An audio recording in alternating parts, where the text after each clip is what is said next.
Hello everyone, Mark Sajan again, and we will follow with the Dynamesh and the sculpting technique that can be used with Dynamesh. Now, if you don't want to start and set up your own Dynamesh by creating a sphere, making it, converting it into a polymesh, and then turning it into a Dynamesh, you can simply start from the light box with the Dynamesh sphere. Now, this Dynamesh sphere, I don't know the resolutions from my head, but double click on the top one, probably Shift F. Oh, the density is way too high, we don't need that much.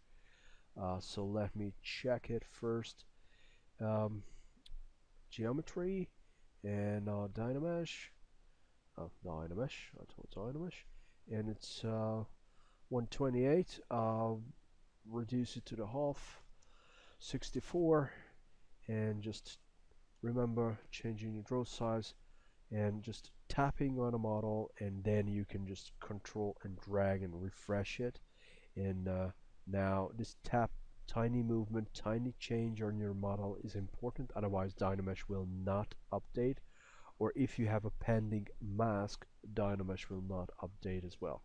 But symmetry is established, so let me turn off Shift F. So now it is without the polyframe, and okay, and let me start working on the model. Now the first and most useful tool is the move brush. So B will open up your brushes, M will select the move brushes, and V will select your standard move one. In my previous video I was using an earlier version of ZBrush with some special settings, so it was automatically switched to the move topological brush, which one is good but not necessary to use for the beginning steps. Now I like to use a quite large brush, and the task for now is to sculpt a skull. So what I do is technically I will start shaping this Z-sphere into somewhat like a skull, and because of the rotation is quite it's locked to XYZ, so I can freely rotate my model, which was a little bit disturbing. As my usual set, I will restrict the rotation to the y-axis only.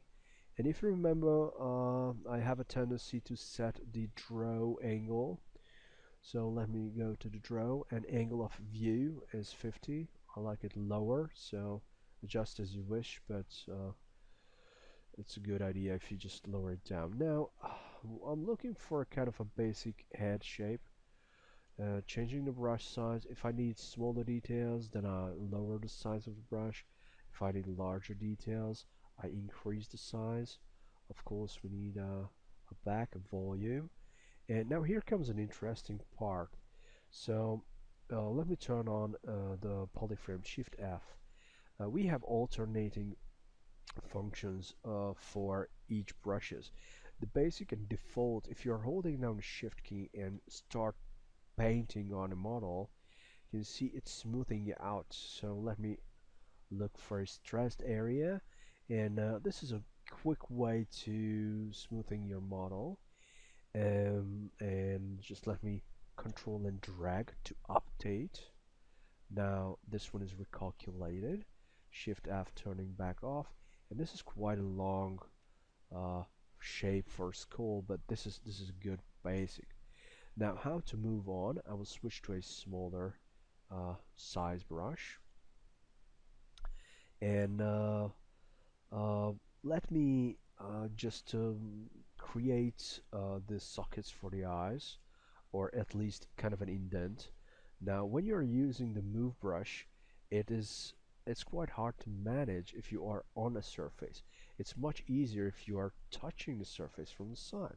So this is why I always rotate my view to the right angle, and then I can use my move brush from the side. So this is the approach. But what if you want to use it directly on the surface, like facing you? So reducing the size, and if you are holding down Alt, the move brush actually pulls out or pushes in the surface. Okay, so this is another modification. We have the smooth by holding down the shift key, or just holding and tapping, that's enough. So you don't have to hold it all the time. Just start shift and then releasing the shift key, that's it, technically. Now, if I'm using the alt key, and I can move it in and out this area, so that's what I do. I will bring back the nose a bit and increase the size because these brows are way too high for a skull, and I will just push this back a bit because it's just way too rounded, and move it aside. And this is quite, we needed to keep it flat here. Okay, so the jaw is definitely not a full item like this. Let me refresh it, smoothing it out, refresh. Okay, so it's a fundamental. It's still far off from a realistic skull because it was just way too much. Okay, I'm looking for the proportions. I don't have to be super accurate, but just for the demonstration purpose. So, sorry. Usually I like to smooth, correct, make the corrections, make the changes, and then moving back and forth the process. Okay, so it's probably moving back a bit of the chin. It's too wide. Later on I need to cut this up, but technically that's the first stuff. So, and the only brush I was using is the smooth brush. I'm sorry, the move brush and the smooth brush. Now, because we made a kind of a progression here, if I just dial it back, I can watch how this whole thing was evolving. Okay, so the history, the hierarchy area is available. Now, if you are switching back to a previous position and you start working again, it will ask you, do you really want to go back, because you will lose this area of the history. So no, if I don't want to go back, I'm hitting on cancel, and now I can just switch back to my actual position and then moving on forward. And this is still a Dynamesh, and the resolution is still very low, because right now we are focusing only on creating the fundamentals. Okay, let me switch back, Shift F, and another tool that is really useful is the clay tubes tool. So BCT, that's the clay tubes brush, and as you see, this brush is coming with an alpha. So this alpha will be used to build up things. Now, I don't need that much of a size anymore, so I will just reduce the size, pressing S, reducing or changing the size. And please pay attention. Use the largest brush you can whenever it is possible, because details are the last things you want to complete. The first things you have to get over to fixing the proportions and the angles and everything like that. Now, if I start dragging, I can just build up the nose, smoothing it out, add some brows, or add on a zygomaticum. But what happens if I'm using the Alt key with this brush? Smoothing is quite obvious. It's working the same way for every brushes. But if I'm using the Alt key with this one, it will change the direction of the build-up. Okay, so instead of adding to the volume, it will remove from the volume, adding and subtracting. The default mode is add. So if I don't press anything, just start a stroke, that's add. If I want to permanently switch to subtraction, I'm switching to sub, and then it will remove. So I don't have to hold anything, it will remove all the time. Remove, remove, remove, creating the eye sockets. Okay, dragging, that's nice. Okay, making up nose. Remove, remove, remove. Yeah, refresh, that's it, working fine. Now, by default, Z-add is the usual and typical way to build up something. Now, if you want to switch between the brushes in a fast manner, you can memorize these pin codes. For example, if you remember, the B, M, and V is the move. The B, C for clay, and T is for the clay tubes. The standard clay brush, for example, is BCL. That's BCL, that's clay. You don't have to press them in one stroke, you just press them separately. So B will open up the brush palette, and C will open up this clay type of brushes. We have plenty, and clip brushes and whatever. So that's the easiest way to switch between these brushes. Now the clay brush is a little bit softer, and as you see, we have no alpha. It's great for details, and it's great if you don't want to make it too harsh. It is a good option. Right now, I have to focus on creating the main form, so I will use this clay brush, refresh, add on the zygomaticum. This is quite too large, add on more. If the brush is not strong enough, you can adjust intensity. Hotkey for adjusting intensity is the U. Right now it's 50%. I can add more. So now the brush will be a little bit more aggressive, but clay brushes are usually not that strong in build-up, except the tube and a clay build-up brush. But the basic clay brush usually is melting the surfaces instead of just lifting them up. Okay, now so this is the mouth part. Adding more and removing a bit. So move brush and clay tube brush and clay brush are pretty useful brushes to creating the general shapes. And also don't forget about the basic, the very original standard brush we can use. Now the key code for that brush is B, S, and T. That is the standard brush. So you can resize it and it works nicely, so you can add and build up things.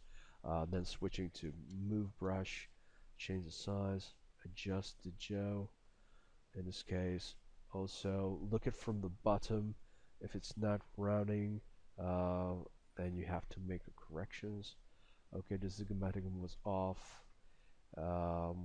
Adding more volume to the head, so the side, and pulling it back. Okay, adding to the Joe. So it's up to you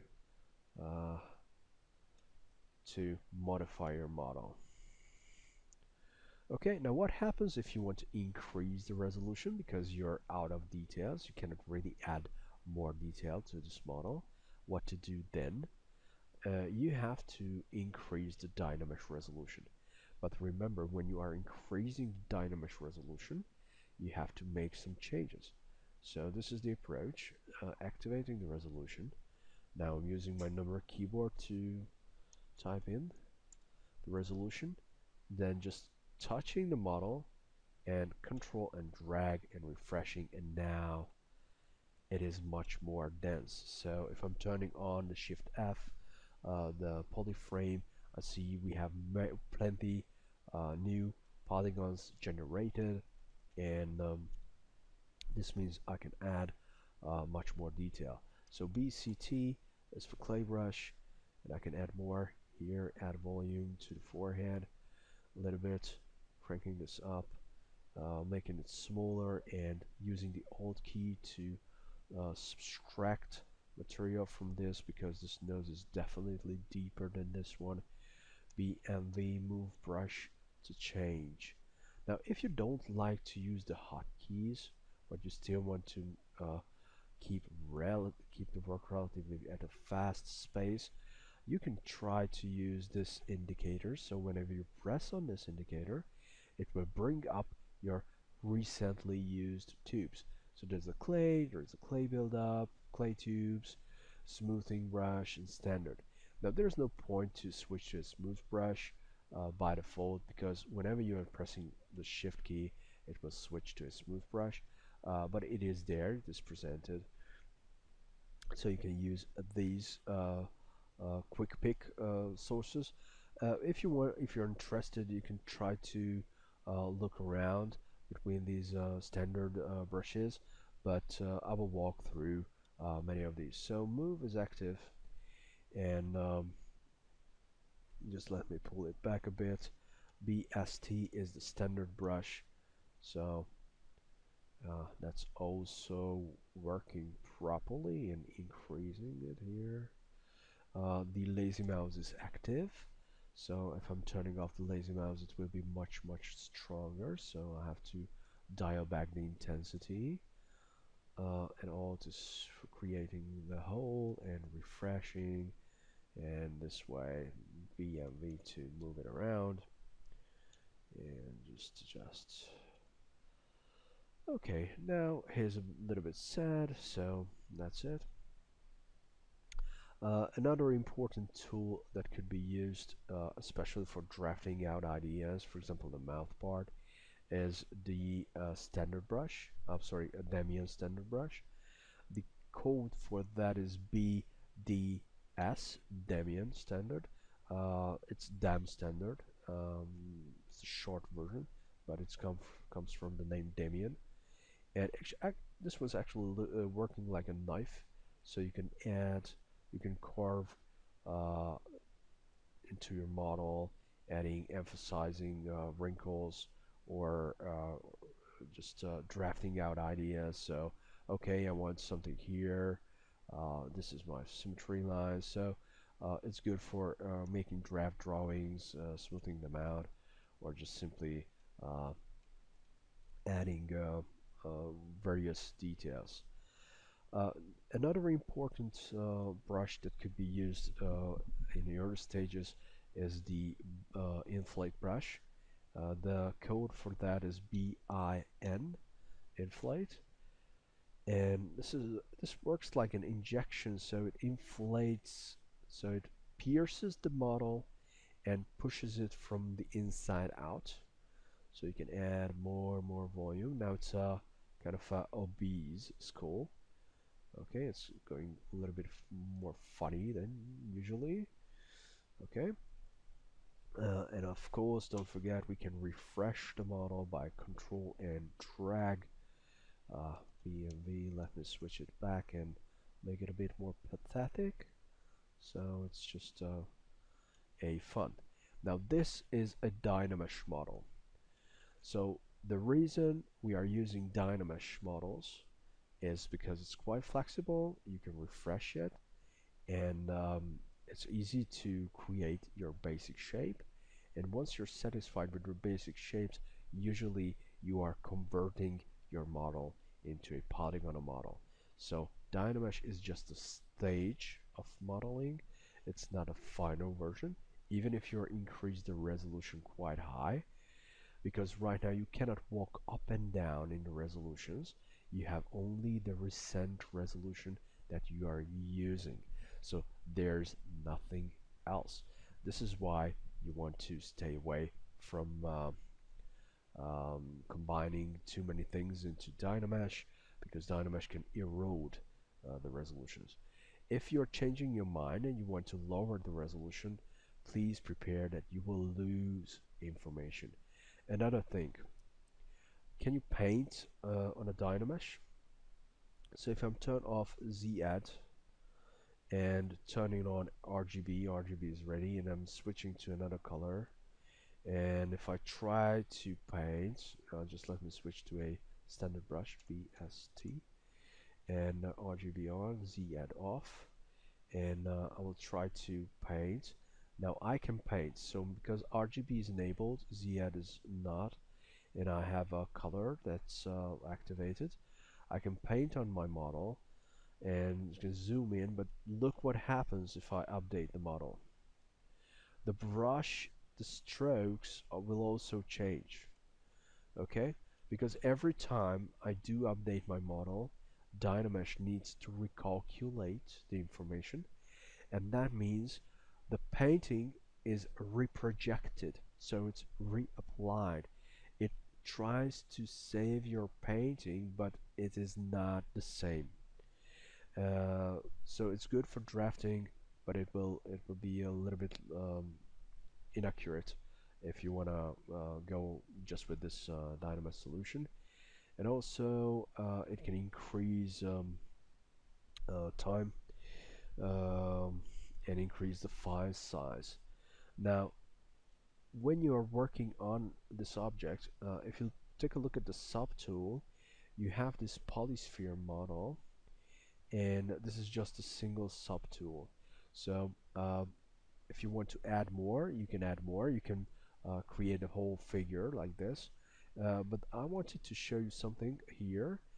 If you see the tiny brush indicator, if you turn it off, the painting will disappear, and that means you can go back and change the color as you wish, so you don't have to worry about that too much. But if you turn it back again, it will show the original color that you painted. Okay, madcap gray was the material, so you can switch it to anything because there is no material assigned yet. So that means you can update your material. So if I want to switch it to madcap skeleton, okay, this is my madcap skeleton. It's quite promising. um, so that's it. These are the general rules for working with Dynamesh, and we will take a look at working with a comparison of Dynamesh and Polymesh. Thank you. See you next time.